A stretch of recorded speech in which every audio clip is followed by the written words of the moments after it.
Hello, everyone. Welcome. I'm so glad to see all of you on this Friday afternoon. Where I am, it's nice and sunny, still pretty chilly, but it's early spring. And this is our 14th week of the year 2021. And it's for April the 4th through the 10th. It's not today, today's Friday, but Sunday, the day that for the week that this particular talk is for. That's our Easter Sunday. So, for all of those of you who celebrate Easter, happy Easter. And it is the last day of Passover for those of you who celebrate Passover. So, we have a busy time of the year, and hopefully, some of that energy will just kind of bring us together and warm us and tell us, hey, the world's going to be okay. Because both of those are celebrations. So here we go. This week, we're going to answer one of your questions. And my friends, if you have questions, I ask that they be of a general nature of interest to the whole audience, even though they may have a personal connection to you, which our questions today do. So just post your questions below. I do get to them. I put them in the queue and get to your questions as soon as we can. So our question this week is about what happens to babies who, when there's more than one baby in the womb, and not every one of the babies in the womb comes into human existence. So we're going to talk about that. And then, of course, we will get a message from one of my books. It's the Master's Book of Answers by Phillip, and each page is just a different wisdom. So we just open to a page after we answered the viewers' questions. We open to a page, and excuse me, and we'll see what Phillip has to tell us about our soul message as well. So again, I welcome all of you. It's been quite a week. As those of you who follow me regularly, you know Daisy hasn't been doing so well. Today's a little bit better. She's hanging in there. She has made it very clear she's not ready to go into spirit world yet. And what's interesting is a friend who's an animal communicator, who, by the way, wrote a book about animal communication. It's called Unearthed Voices by Juliet Tanner Jones. I do recommend the book, by the way. This book is available on Amazon, as all of my books. I still have 4, I think, in print, 3 or 4 still in print, and they're all on Amazon as well, including the Master's Book of Answers and one on joy and the Found Child, which I've read from occasionally when it has to do with a question. So, but the animal communicator, when she was reading for Daisy, because when we're very emotionally involved in a situation, it's very hard to read for ourselves and our pets. And we do have a question coming up in a couple of weeks about how do we know when or if it's time to put the pet down. That'll be coming up. So that's a tough one for me right now. So that'll be a good one to have Phillip answer. Excuse me. So what we're going to do now, though, Juliet, from the writer of this book, she made the comment to me after she talked with Daisy. She said, I would have thought Daisy was staying there for you. And she said, but no, Daisy said she was staying there because life was so good where she was. And when Juliet said that, I thought, it surprised me, because I, like her, I thought Daisy was staying around for me, and I was telling her it was okay to go. But she has it pretty good here, and she is a rescue. So I understand what she was saying, that life wasn't always so good at the beginning, and it's become good over these last several years. And all of our rescue animals are always so grateful that we take care of them. So thank you for those who rescue animals and take care of them. It's tough right now with Daisy, but today she did a lot better. But it is still, one day's great, the next day's not so good, and we're back and forth. But we're hanging in there. And both of us last night actually got not only a full night's sleep, we got a little extra sleep last night because we slept in this morning, and that felt good. Okay, the questions, there are actually three that are all related to this issue I mentioned. And here are the three questions. If you have multiple births and some babies, if you have multiple births and some babies and some babies live, okay. If you have multiple births and some babies live and some do not, how does the survivor handle this? And I think this question is if you have twins in womb, or if you in utero, or if you have multiple babies and not all of them live. How does the survivor handle this?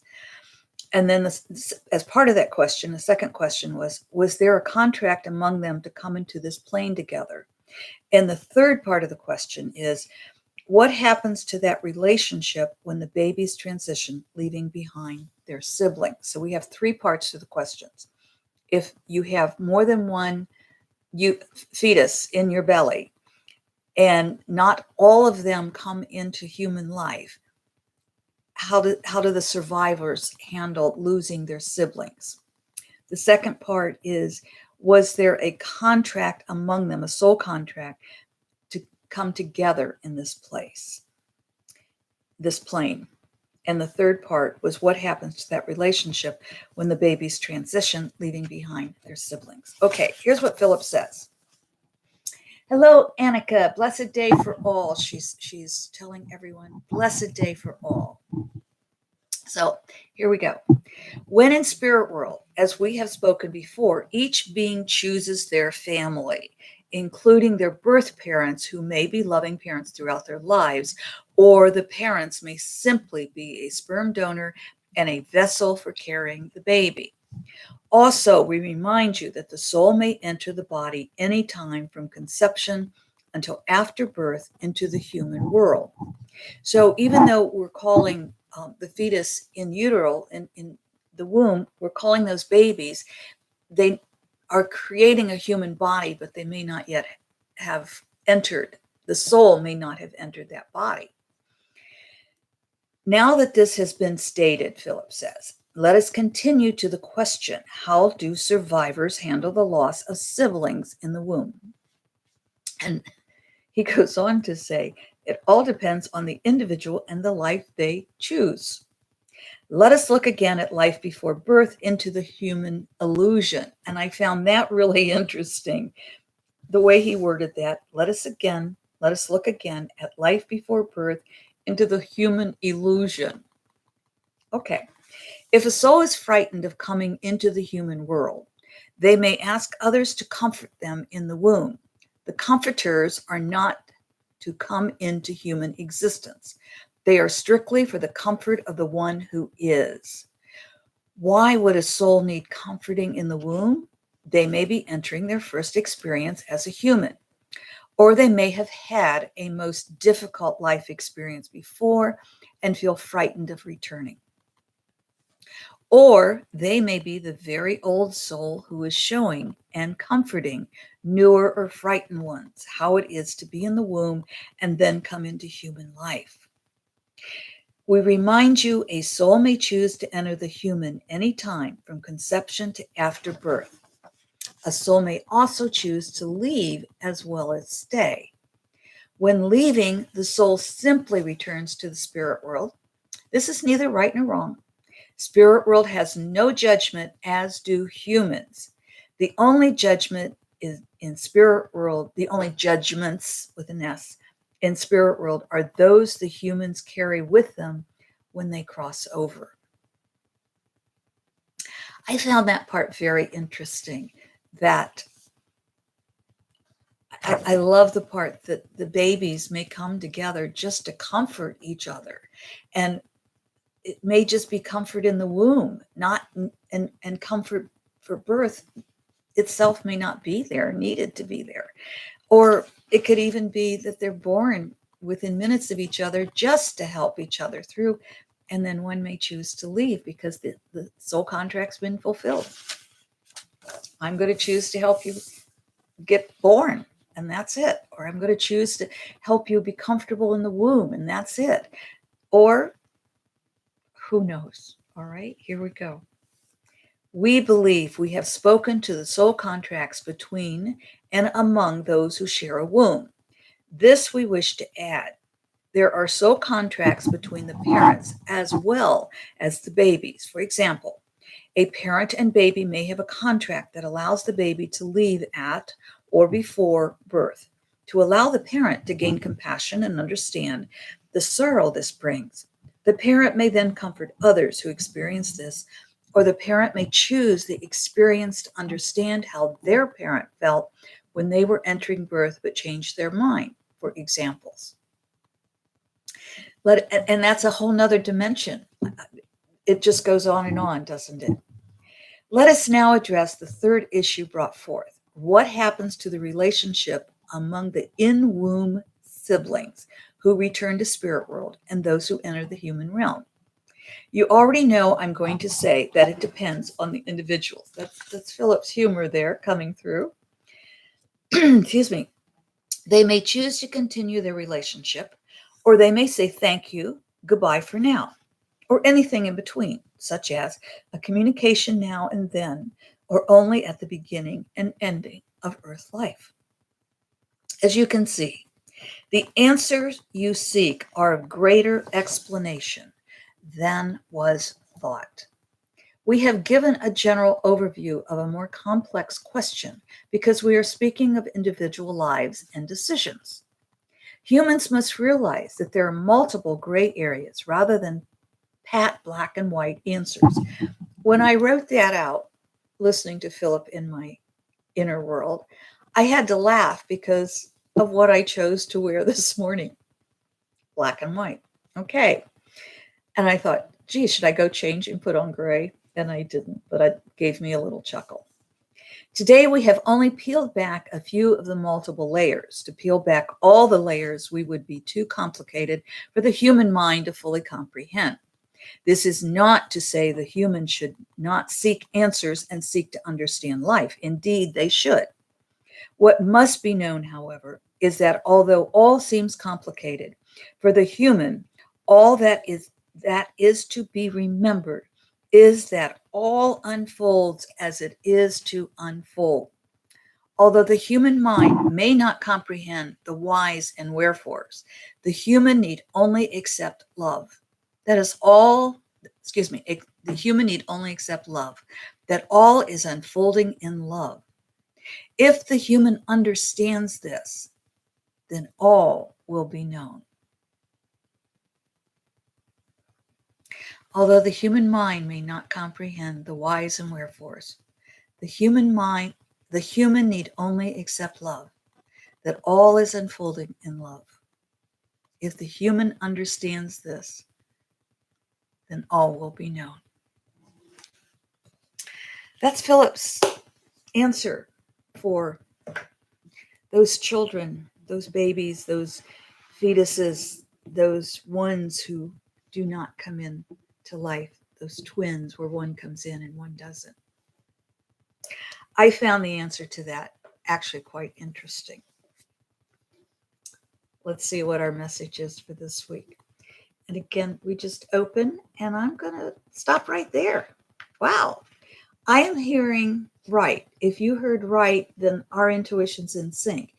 And I always read the opposite page as well. So if you heard left, that simply means that that's a message for you. So here is our right.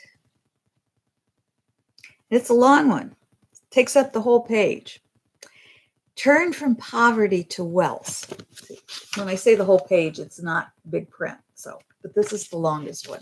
And this also happens to be page 365. So it is the last page in the book. Turn from poverty to wealth, and you will learn it is as easy to create the one condition as the other. Turn from loneliness to love, and you will learn it is as easy to create the one condition as the other. Turn from turmoil to peace, and you will learn it is as easy to create the one condition as the other. Turn from fear to faith, And you will learn it is as easy to create the one condition as the other.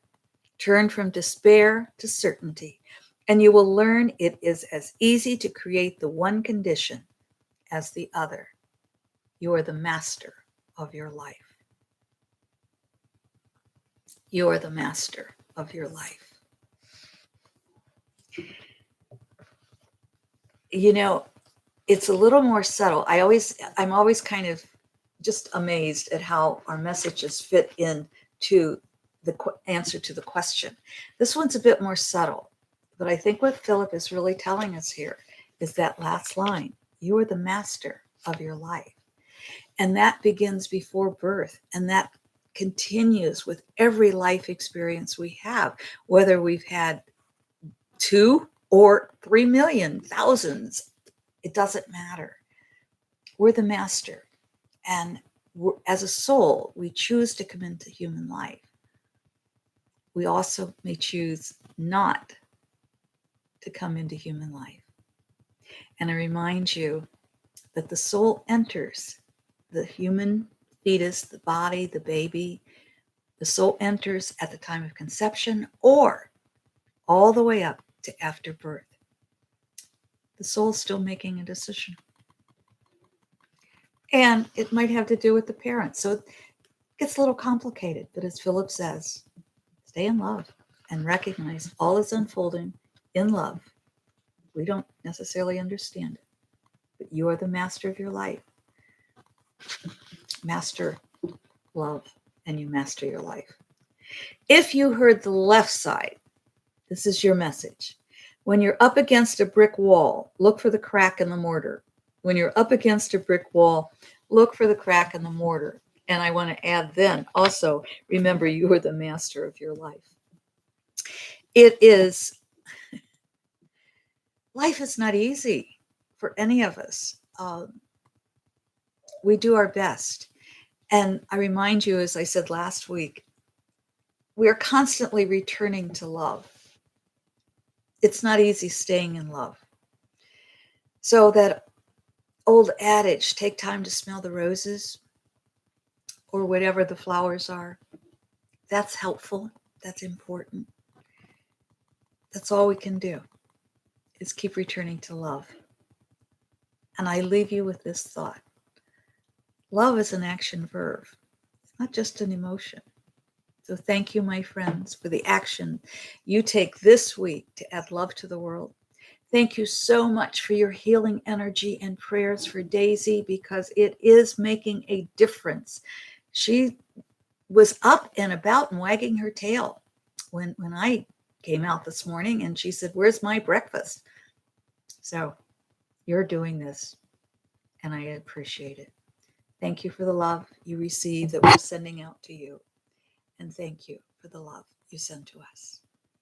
Until next week, glad you were with us, Annika. So glad to see you. And for those of you who weren't able to make it live, but you will be commenting below, I thank you. Until next week. And don't forget, April is out there, the April predictions. You might want to go watch it if you haven't.